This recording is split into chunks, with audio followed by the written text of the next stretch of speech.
so glad to be here today. I'm so glad to see Mac and everything, and this wonderful audience, kind enough to sit through this for. We got this book, and it came out really fast, and you know how you get an idea, creative idea, everybody gets them, all your friends get them, and nothing ever happens, right? You just, they just go astray. Well, this one, we finally made a book. It's amazing. So, there are 5 poets featured in the book, plus Mac. One of them is Bill Hedrington, and he passed on early. And so, obviously, he can't be here with us today. Glenda Cimino is one of our first poets in our class. She is has moved to Dublin, and she could not be here. She has another life. But then we have David Rollo and Jim Ackerman and myself. And just to remind those of you who don't know us, it was the very first class that David, his long poem Lamia, was written and was used as our yearbook, and then was read at our graduation. And then myself, my poem was used at our graduation. That leaves Mr. Ackerman, and he's the dark horse. And nobody knew what a brilliant creative writer he was until this very year. So Cimino, Rollo, and myself were known to be writers. Ackerman is a big surprise. So and you're in for a treat. Poetry is dead, I declared in 1968, and so long live her spirit on the radio. Long before the last poets and Bob Dylan begat the rap illiterati, her ancient spirit was loosed upon the land, all louche and bougie with tweed chapbooks, the dry testament to her irrelevance. And so my own muse went along with it, muttering her songs and chants and uttering bits of poesy from the dire to the antic, to spindrift koans so fine they disappear. You see, they are not here. And now I'm going to bring you something from Glenda Cimino on our theme of New College. And she had written this little statement for our book, and she calls it Failing Better, taken from a quote by Samuel Beckett. Try again, fail better. As I grow older, says Glenda, I have less certainty and more wonder. In the photo, I'm seen anxiously floating down the Amazon in a leaky canoe. It's a good metaphor for life. You don't know where you're going or what you're going to find when you get there. You hope someone else is steering and knows where they're going, but you have your doubts. And you're kept so busy bailing out the water just to survive, it's hard to think of anything else. Like why you were given this unseaworthy vessel, these mad companions, this journey. Poetry is just the imperfect, partial record of where you have been. This one by Glenda Cimino is called The Pioneers.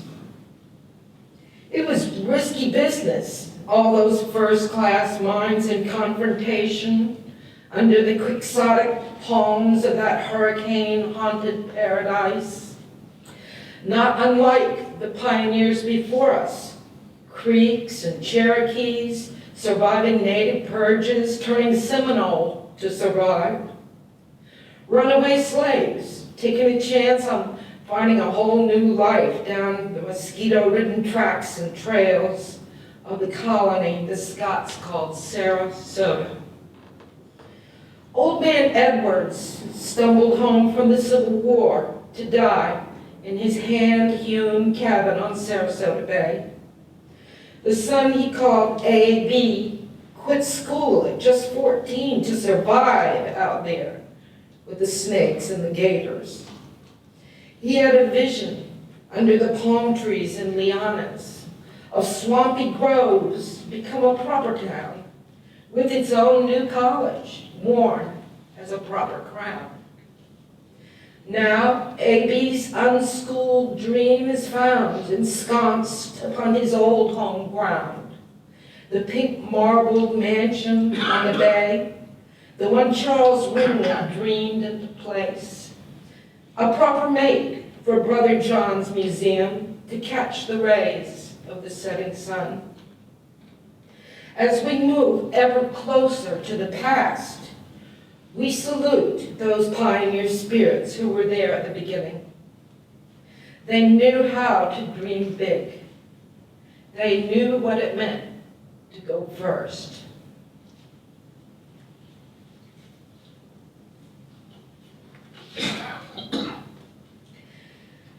And now this is my poem for Leo, the one that I wrote when I was in New College and was used as the address at our graduation. I rewrote it recently, and I think it's better. Okay, it's shorter. It was 9 pages long, so okay. All right, the poem for Leo is dedicated to our friend Leo Peruzzi, who was the first of us to go. And it's related within the poem, so I'll leave it at that. November 21st, 1967.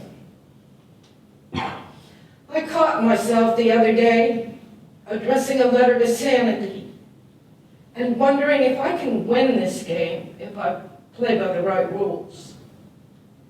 The night is on fire around the edges. The bellies of dawn are loaded to the chops with fragility. An elf with an elongated laugh joins Al on the desecration patrol. The pruners are at their filthy games again. They eat ants for the ascorbic acid, and then they go looking for something to prune. A knock on the door. David. No reply. Is David there? Go away. Is David there? No. Well, where's David? He's in John's room. Where Leo used to live? Yeah. Silence. Deeper. Now I know. Leo is dead. 3 weeks into Fort Bragg, Leo killed himself. They came to tell David that Leo was dead. And the pruners finally, this day in anyone's time, ripped our respite down. It's crow broken now. Richard had posted a sign. It was bright blue. It said, "Be careful, pruners." Clear, easy to read. But it was not clear enough because the same dawn caught Leo dead and the respite raped and us in unknowing vigil. He was not mine. We were not really close, but he was the first of the first 100. So yes, he was mine. Leo wondered, you know he did. What would Richard say? Richard or John? Yes, John. What would John say if I did it? I wonder, would he care? Would he stop for a moment? Would he heard? Would anyone tell him? Would he know? Would he care to know? Would any of them care to know? No. No one writes no. No one writes no. One writes, Leo. Yes, one always writes. We are trying to write our brains out. Rags of letters from everywhere. One John's roared off on a bike. The other's in Buffalo drinking beer. Ackerman's gone, God knows where. And Castle's back in Mississippi. All we need is love. All we need is love. All we ask, that is. We know now not to ask after sanity. We learn, yes, we inevitably do. We learn to find a game and win it. We learn the rules change all the time. We learn if we're not dead, we're dying. And sleep was the enemy we'd sworn to kill. Leo, you know the truth of our David's words. Are you helping to kill sleep with us still? Now, gentle Leo, tell us what you know. Though you're no more substantial than a shadow's mirror image, if we only turn that corner, that one there, you'll be leaning on a pole, hands in khaki pockets, half smile behind shy glasses. And we'll go on together, me and you and David too, and we'll share what we have learned.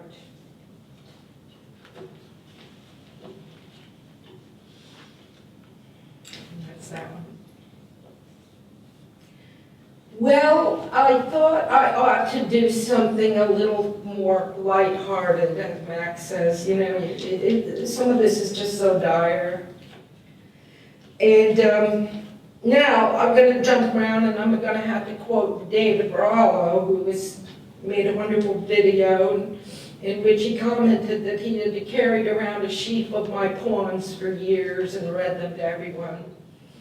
And he was sorry that so few of them survived. Only one of those poems survived for our book. It's called Top 10 Ways to Do Anything. Number 10, be fat and extra jolly. 9, lead yourself around by the hand. 8, tell everyone you meet everything you know. 7, walk like a duck and talk like a snake. Whisper when you see me. That's number 6. 5, repeat your prayers. 4, always wait for a sign. 3, buy all smart things. 2, use perfume and then the phone. And the number 1 way to do anything, get other people to do all the hard stuff. All right, that was it for that. I'm fixing to bring on Mr. Ackerman, and in so doing, I will read one of his. And in keeping with our New College theme, this is called the Scholars Carnival. Perhaps Mr. Ackerman wrote this about New College. Maybe not. Professors who felt they knew everything and their fields worth knowing, no secret there, self-absorbed. They were nice enough people, decent in the classroom and not prideful. They just thought that they were friends with the truth, teaching not a craft, but a destiny, a calling. To the novitiate's fair, a key to the temple without steeple. Mythomania creeps into the booth as barkers call the Scholars Carnival. Announce the magical thinking, booty in the store, wordsmiths toil, the cheap ring of hammers on pot metal clanking loud, to satisfy the claqueurs in the crowd. And with that, I'll conclude my comments. And, you know, we're going to have a signing, and we'd like you to stick around. We're going to be also having a different presentation on Sunday. Promise no repeats. This is your special New College presentation. But if we'd love to have you come on Sunday downtown to Bookstore 1 and witness our next presentation. Thank you.